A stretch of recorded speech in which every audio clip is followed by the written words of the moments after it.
I became paralyzed from the waist down due to a car accident.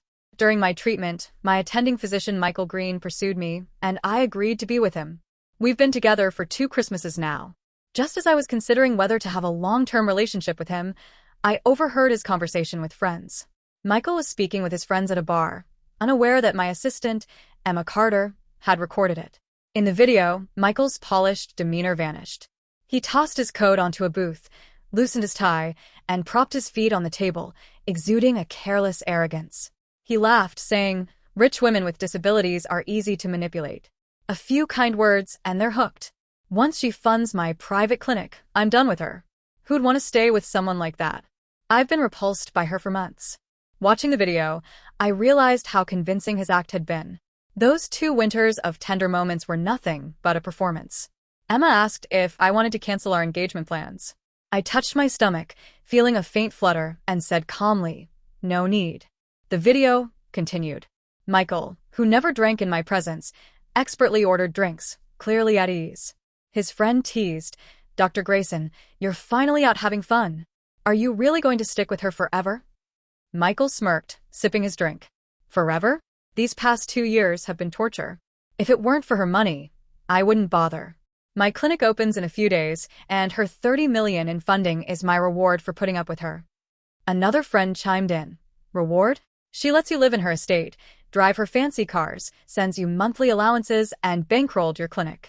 All you do is show up for her checkups. Michael's face twisted in disgust. You don't get it. High-level paraplegics get bed sores. When the nurses turn her, she's just lifeless. Kissing her is torture. I have to ignore the catheter bag. Even now, I can't escape the smell. His friend patted his shoulder, half mocking. You've had it rough, man. But Athena Marshall is stunning, and at 28, she's a financial genius. Aren't you worried she'll slip away? Michael leaned back, smug. Women like her crave love the most. She's completely wrapped around my finger. She even mentioned wanting a kid together. Once the clinic's up, I'm out. Let someone else deal with her.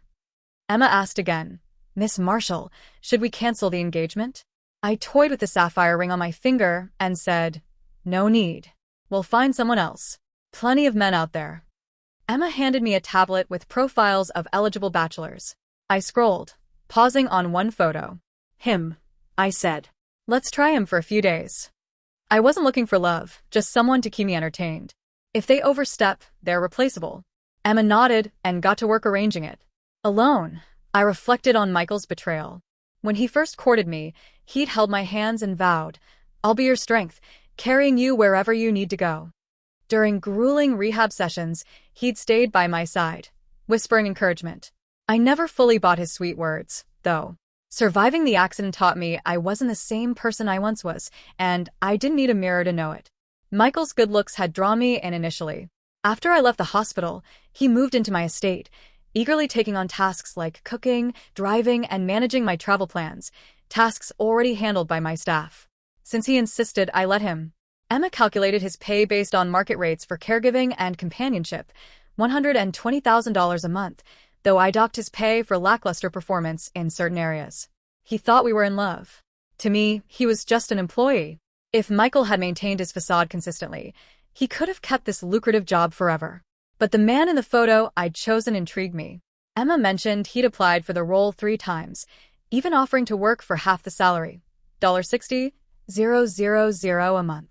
A steal. When Michael returned home, he changed clothes and smelled faintly of cologne, no trace of alcohol. He hugged me, kissing my cheek, and said, sorry, love. Emergency surgery kept me late. His acting was flawless. Warm eyes, sincere tone. Without that video, I might have believed him. Noticing baby products on my laptop screen, his eyes flickered with distaste, but he said, Athena, I know you want a child, but pregnancy could be too hard on you. I can't lose you.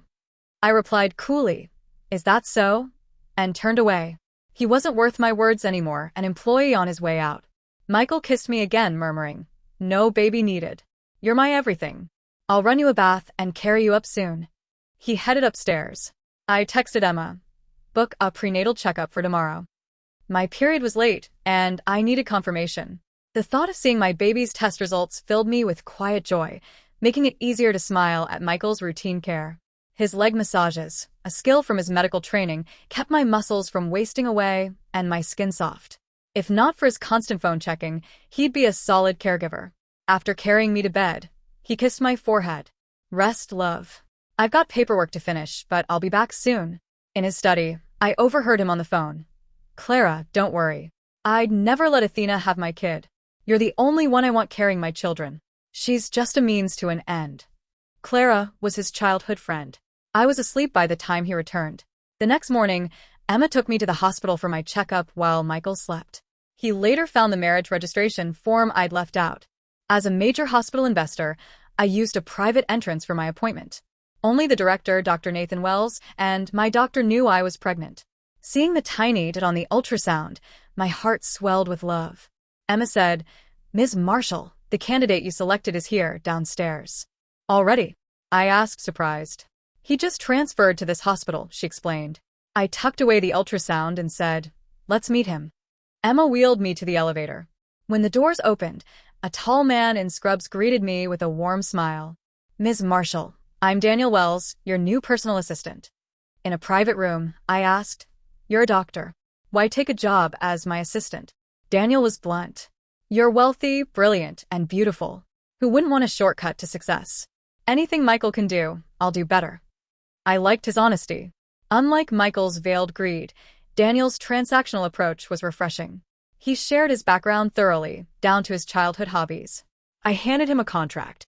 1-month trial. "If you're good, we'll continue." He signed without reading, grinning. "Ms. Marshall, you're the investment queen. I trust you. Besides, I'm just a doctor. What's there to trick me out of?" I smiled, letting him take Emma's place pushing my wheelchair. Michael called repeatedly during the interview, but I ignored him. As we stepped outside, I spotted Michael approaching, his face tense. Michael, now in his crisp white doctor's coat, barely glanced at Daniel pushing my wheelchair. His eyes narrowed as he addressed me. "Athena, why are you at the hospital? Why didn't you pick up my calls?" "Busy," I replied, my tone flat. He sighed, exasperated. "Athena, you're too clingy. It's suffocating. I need space too." Before I could respond, Daniel interjected sharply. "Then you can pack up and leave Ms. Marshall's estate. That'll give you all the space you want." Michael's gaze snapped to Daniel. "Who are you? What gives you the right to talk?" Daniel stood tall. "I'm your replacement." Michael's face darkened. "Athena, I get that you're upset about me not wanting a kid, but hiring some random nurse to get back at me? That's low." I raised a hand to silence Daniel, who looked ready to retort. With a new hire in place, there was no need to keep the old one. "Your things are packed," I told Michael calmly. "Move out today." His expression twisted with anger. "Don't speak to me like that, Athena. I saw the marriage form. You're obsessed with me. I'll marry you, but forget about kids." I'd forgotten to hide the form. Smiling faintly, I touched my stomach. "I'm already pregnant. You can go." Michael's jaw dropped. "Impossible. How could you be pregnant?" His face shifted, a sneer forming. "You tampered with the condoms, didn't you? Trying to trap me with a baby." "Let me be clear. I only stayed out of pity, like a doctor for a patient. Since you funded my clinic, I'll let it slide. But I hate kids. Get rid of it." I'd hoped to part ways quietly, employer and employee, no drama. But Michael had crossed a line. My voice turned icy. "Who are you to dictate anything about my child?" He puffed up, indignant. "I'm your boyfriend, the father. I have every right." I laughed, sharp and cold. "Boyfriend? You were never that. Don't flatter yourself." A crowd had gathered, whispering. Michael, the hospital's youngest star doctor, flushed red, humiliated. He pointed at me, spitting venom. "You're just a cripple. Without your money, no man would touch you. A kid? That body of yours is a graveyard. Women who chase men like you are pathetic." Before I could react, Daniel's fist connected with Michael's face. Punches flew, Michael yelping with each hit. I called out, "Don't kill him." Daniel grinned, unfazed. "I'm a professional. I know how to hurt without killing." Right, he was a doctor too. I exhaled, relieved. "Good." Michael, panting and bruised, glared at us. "You're cheating on me, Athena. He's your lover, isn't he? You slut." Emma stepped in, holding Daniel back as he lunged again. I looked at Michael, emotionless. "We were never together. You were a paid caregiver, A hired companion. I paid for your services.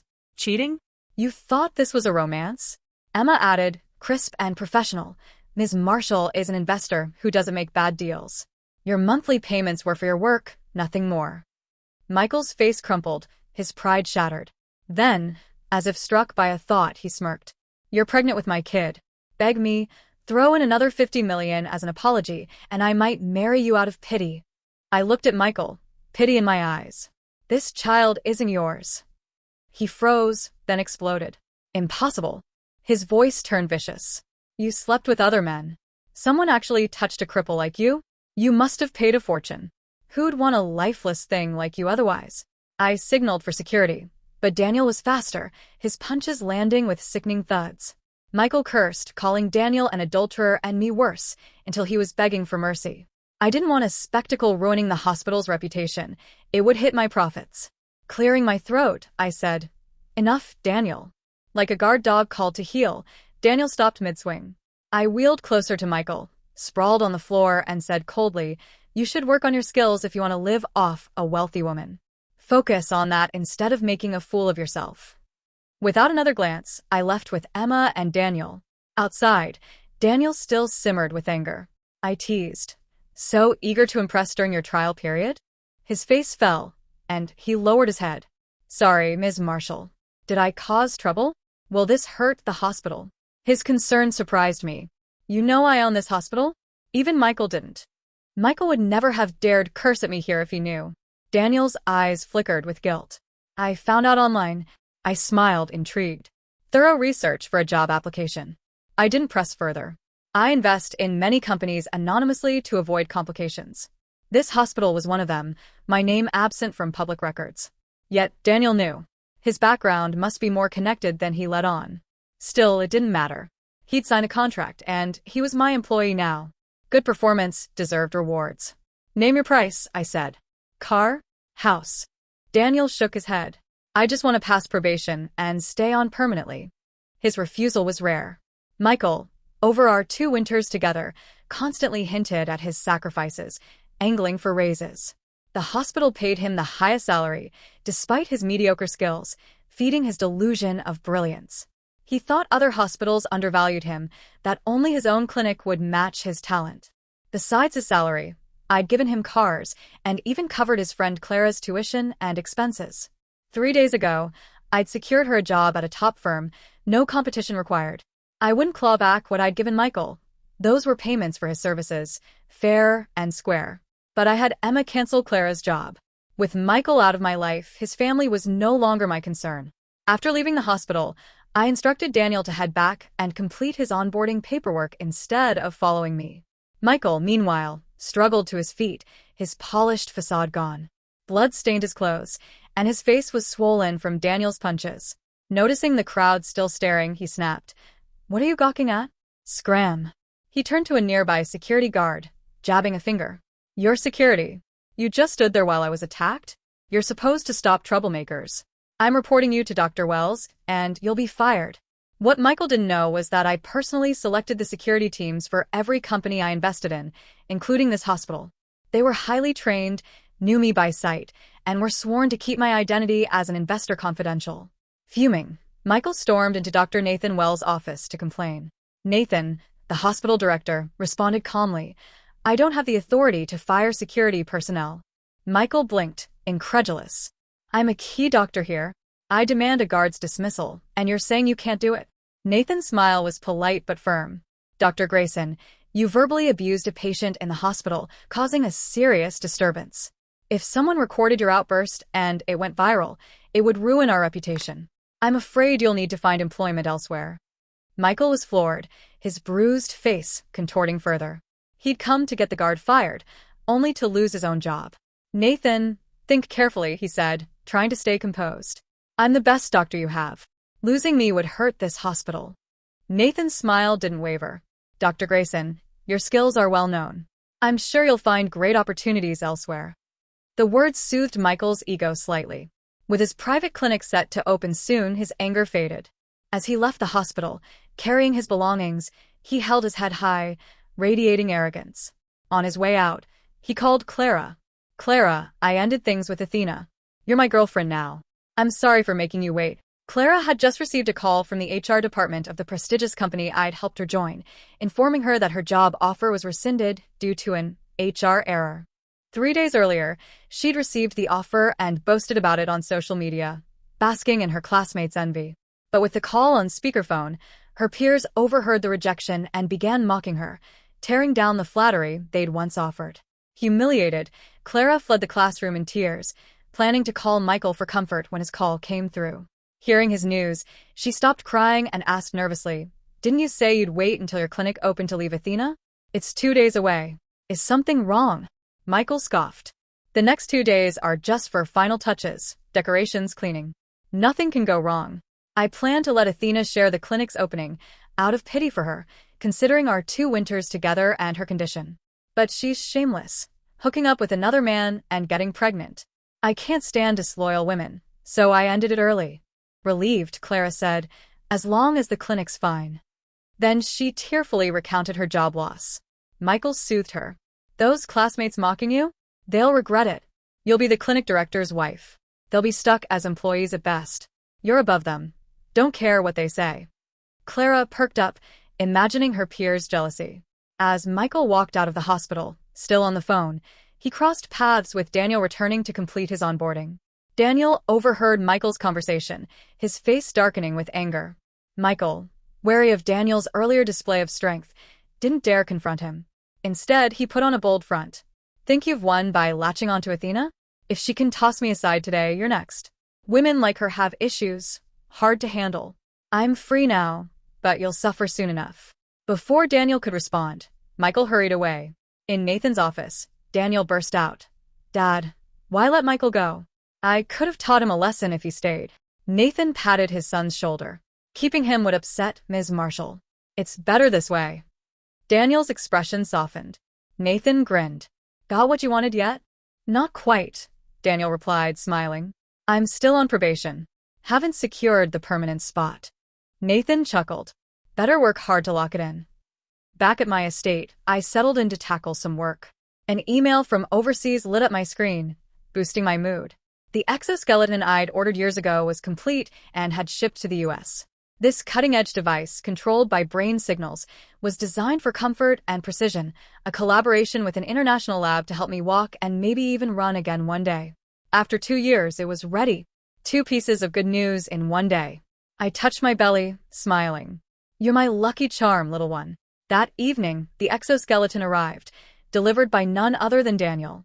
He carefully carried the box inside, followed by a suitcase.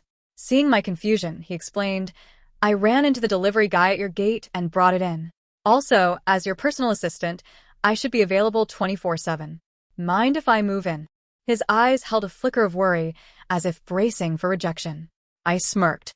"Since you've already brought your bag, you might as well stay." Daniel's face broke into a wide grin. As I moved to have someone unpack the exoskeleton, he jumped in. "Let me." He gently lifted the device, my new legs, from the box. Kneeling before me, he said softly, "Let me help you try it on." In the mirror, I saw myself standing tall, as I hadn't in 2 years. Tears blurred my vision. Daniel's voice was gentle. "Take a few steps. Any adjustments needed?" I stumbled at first, and used to the motion, but Daniel caught me.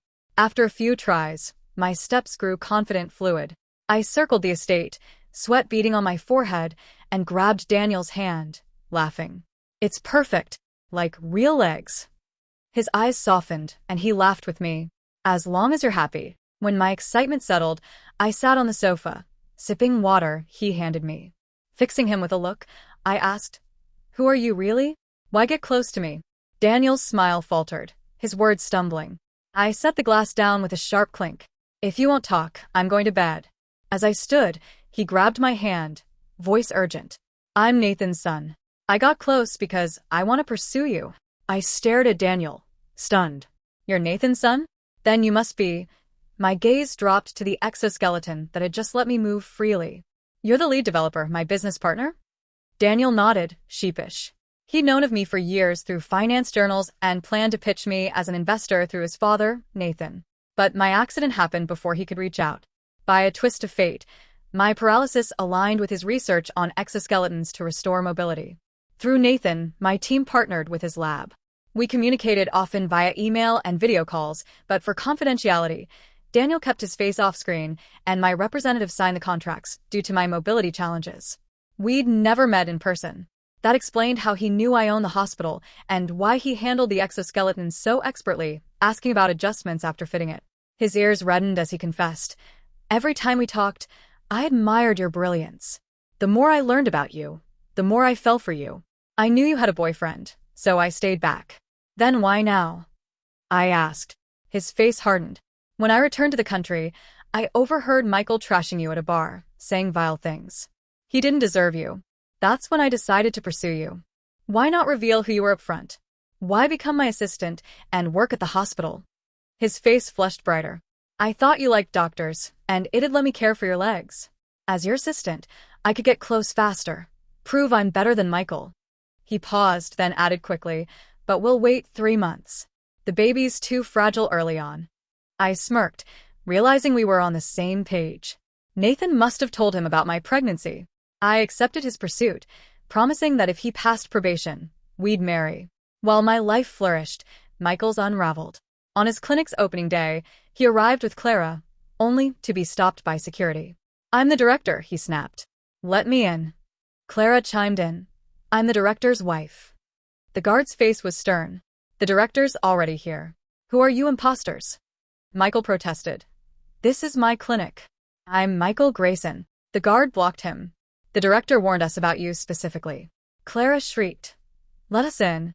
The people inside are the frauds. I'll call the police." Daniel stepped out of the elevator, smirking. "Go ahead, call them.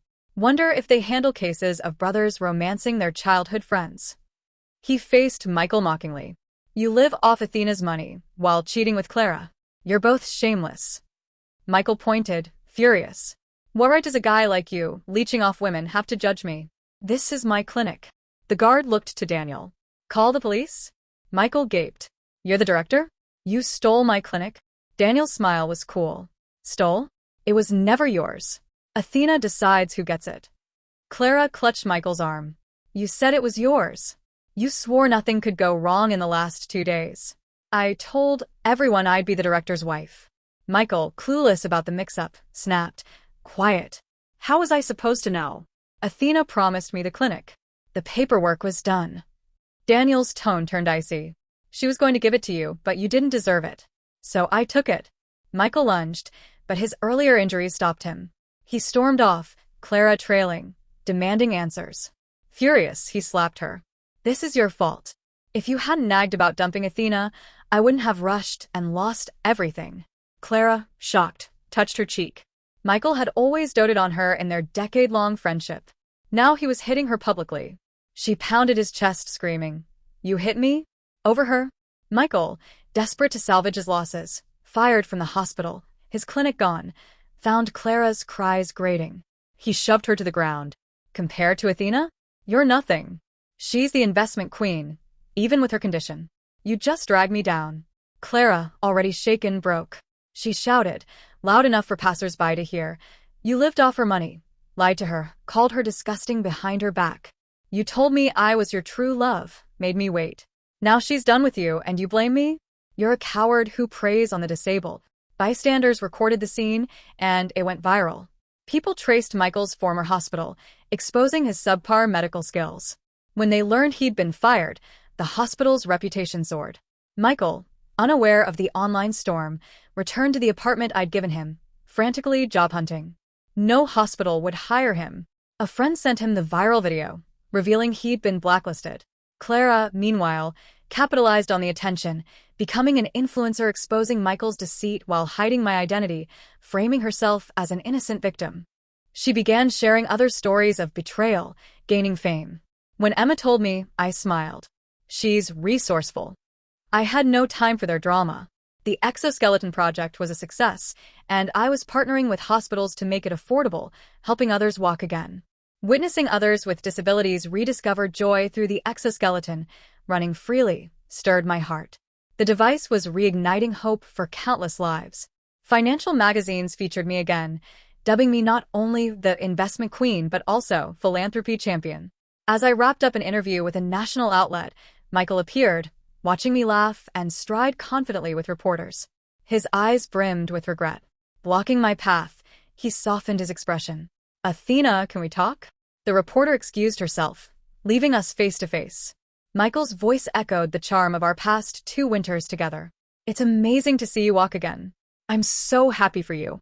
I messed up, saying awful things. I've regretted it for a while. Can I have a chance to care for you again?" "No," I said firmly. He looked wounded. "Still mad?" "I said those things at the hospital because I thought you were unfaithful. I was wrong. I checked. You and Daniel hadn't met before. I misunderstood. Let me make it right." "No need," I repeated. Once handsome, Michael now looked worn, haggard from joblessness and public scorn. His once convincing tenderness now felt hollow, rehearsed. He stepped closer, voice low. "Athena, I don't care that you're pregnant with another man's child. I'll raise them as mine. I don't mind your past. Others only see your success, but I was there through your darkest days. I'm the one who truly loves you. Marry me, and I'll be a devoted husband and father." A voice cut through. "Sweetheart, don't waste time with trash. It's not good for the baby." Daniel, back from fetching the car, stormed over, glaring at Michael like a protective hound. Michael's eyes flashed with hostility. "I'm talking to Athena. Who are you to interrupt?" I patted Daniel's hand to calm him, then turned to Michael. "He has every right. He's my husband and the father of my child." Michael's composure cracked. "You're married?" "Yes," I said. Daniel grinned, chest puffed. 2 weeks on probation, and I was promoted to permanent. "We're legally wed." Michael's face twisted with disbelief. "Married so recklessly? That's irresponsible to the child. Do you know this guy's true motives? Has he seen you at your lowest? When he divorces you and takes half your wealth, you'll see how cruel people are." I raised a hand, cutting him off. "Don't project your flaws onto others, Michael. I know Daniel better than you think. My life and my assets are none of your business." Daniel smirked. "Scram before someone snaps a photo. Your friend Clara might need new gossip for her followers." Michael, fearing exposure, dropped his act and slunk away. When our baby was born, painless injections and Daniel's constant support made the delivery smooth. But seeing the baby's striking resemblance to Daniel puzzled me. "Did you ever donate sperm?" I asked. Daniel avoided my gaze, mumbling. "Dad mentioned you wanted a child and were browsing sperm bank profiles, so I joined the donor program." I recalled selecting a standout profile, tall, brilliant, with doctorates in medicine and AI mechanics. I'd chosen it instantly. Now I realized Daniel was the biological father. Seeing my silence, he looked sheepish. "Don't be mad. You just gave birth.